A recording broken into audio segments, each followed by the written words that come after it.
Nabi Idris alaihissalam mempunyai amalan berpuasa setiap harinya sepanjang masa dan berdiri untuk sholat sepanjang malam setelah waktu berbukanya hingga matahari terbit. Ijrail dalam bentuk manusia datang bertamu. Setelah mengucap salam dan diizinkan untuk masuk, ia langsung duduk di sebelah Nabi Idris. Beliau berkata, "Apakah engkau mempunyai keperluan dengan aku?" Tentu saja Nabi Idris tidak mengetahui kalau tamunya itu adalah malaikat maut. Disangkanya hanya manusia biasa seperti kebanyakan tamu beliau. Ijrail berkata, "Tidak, aku hanya ingin menemani engkau jika diizinkan." Nabi Idris mengizinkannya dan beliau meneruskan aktivitas pekerjaan. Sebagian riwayat menyebutkan pekerjaan beliau adalah seorang penjahit. Setelah tiba waktu berbuka, datang malaikat dengan membawa hidangan surga. Nabi Idris menghadapi hidangan itu sambil berkata kepada tamunya, "Marilah makan bersamaku." Tentu saja Ijrail tidak memerlukan makanan-makanan itu, maka ia menolak dan mempersilahkan Nabi Idris berbuka dan makan sendirian saja. Usai berbuka, beliau langsung meneruskan beribadah seperti biasanya, berdiri untuk sholat sepanjang malam itu, sementara Ijrail tetap duduk tempatnya seperti sebelumnya. Ketika matahari terbit dan Nabi Idris mengakhiri ibadah sholatnya, ia keheranan karena tamunya itu masih saja duduk menemaninya tanpa banyak perubahan seperti sebelumnya. Keheranan yang tidak perlu andai saja beliau tahu kalau tamunya itu seorang malaikat. Pada pagi hari seperti itu, biasanya Nabi Idris mulai bekerja menjahit. Tetapi karena hari itu mempunyai tamu yang dalam sehari semalam ini hanya duduk menemaninya, beliau berkata, "Wahai Tuhan, apakah Tuhan bersedia berjalan-jalan bersamaku sehingga engkau merasa senang?" Ijrail berkata, "Baiklah." Mereka berdua berjalan, hingga ketika sampai pada suatu ladang, Ijrail berkata, "Apakah engkau mengizinkan aku mengambil beberapa tangkai dari tanaman ini untuk makanan kita berdua?" "Subhanallah," kata Nabi Idris, "kemarin aku mengajak makan, tetapi engkau menolak makanan yang jelas halalnya. Tetapi hari ini engkau ingin makan dari yang haram." Malaikat Ijrail hanya tersenyum mendengar jawaban itu. Kemudian mereka melanjutkan perjalanan. Mereka terus berjalan hingga 4 hari lamanya, dan setiap kali masuk waktu berbuka, datang malaikat membawa hidangan untuk Nabi Idris. Setiap kali beliau mengajak makan hidangan surga itu, tentu saja malaikat Ijrail menolak. Akhirnya Nabi Idris menyadari kalau tamunya itu bukanlah manusia biasa. Beliau berkata, "Sebenarnya siapakah Tuhan ini?" Ijrail berkata, "Saya adalah malaikat maut." Nabi Idris terkejut mendengarnya dan berkata, "Jadi engkau yang mencabut nyawa?" "Ya," jawab Ijrail. Beliau berkata lagi, "Engkau selalu berada di sisiku sejak 4 hari yang lalu. Apakah engkau juga mencabut nyawa seseorang selama itu?" Ijrail menjawab, "Ya, bahkan banyak sekali aku mencabut nyawa." Beliau berkata, "Bagaimana engkau melakukannya?" Ijrail berkata, "Ruh-ruh semua makhluk itu ada di depanku. Sebagaimana sebuah hidangan makanan, mudah sekali aku meraih dan mengambilnya yang telah tiba waktunya. Seperti halnya engkau mengambil makanan di depanmu." Nabi Idris manggut-manggut tanda mengerti. Walau mungkin beliau tidak melihat langsung bagaimana malaikat maut mencabut nyawa seseorang. Pada saat yang sama, sedang berjalan bersama dirinya selama 4 hari terakhir, beliau berkata lagi, "Apakah maksud kedatanganmu kepadaku sekedar berkunjung atau untuk mencabut nyawaku?" Ijrail berkata, "Aku datang sekedar berziarah kepadamu dengan seizin Allah Subhanahu wa Ta'ala." Sejenak Nabi Idris terdiam seperti memikirkan sesuatu.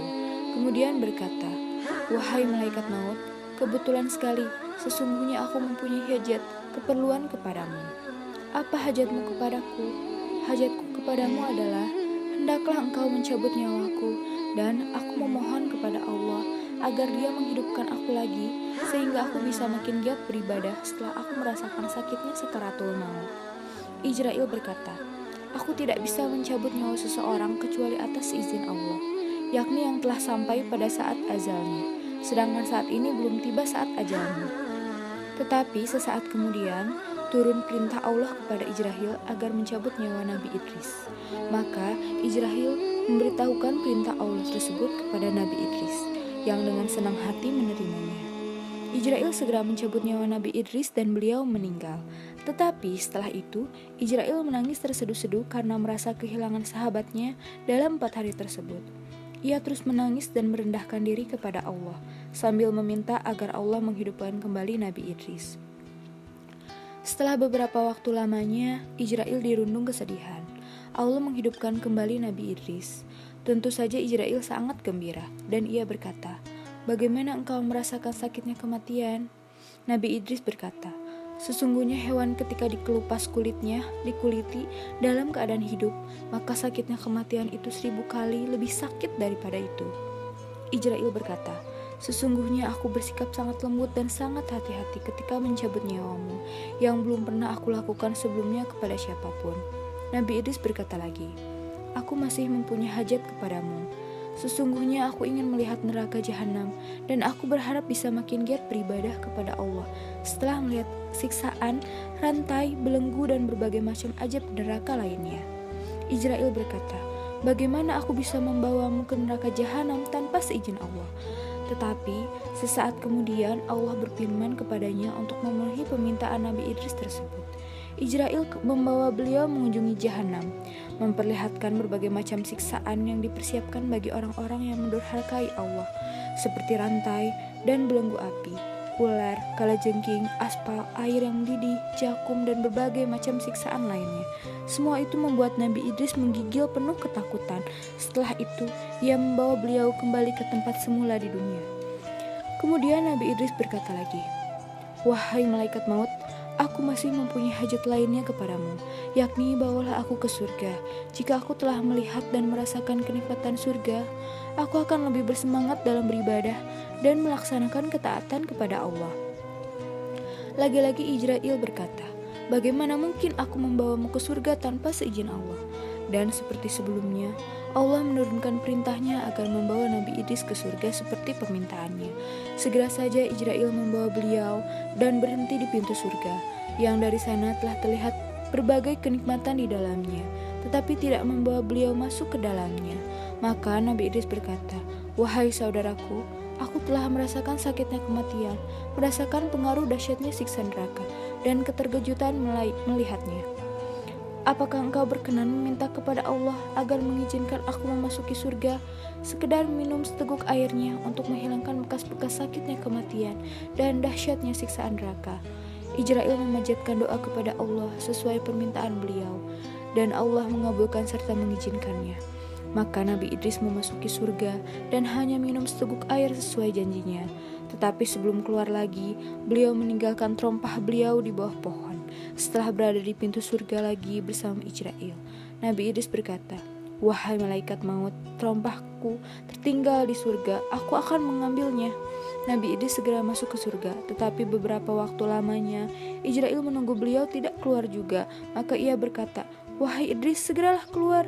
Nabi Idris menyahut dari dalam surga, "Wahai malaikat maut, aku telah mendengar firman Allah bahwa tidak seorang manusia pun kecuali aku merasakan sakitnya kematian, kemudian akan mendatangi neraka dan merasakan walau hanya sedikit pengaruhnya, beratnya siksaan di dalamnya, dan kalau beruntung dia akan mendatangi surga dan merasakan kenikmatan di dalamnya, dan tidak pernah dikeluarkan lagi.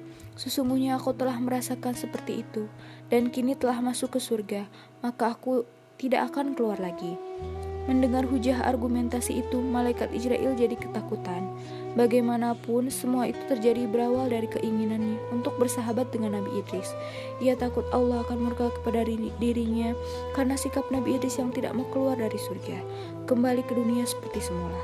Tetapi kemudian Allah berfirman kepadanya, "Wahai Ijrail, biarkanlah dia di sana. Sesungguhnya telah menjadi ketetapanku sejak zaman ajali bahwa ia termasuk ahlul jannah."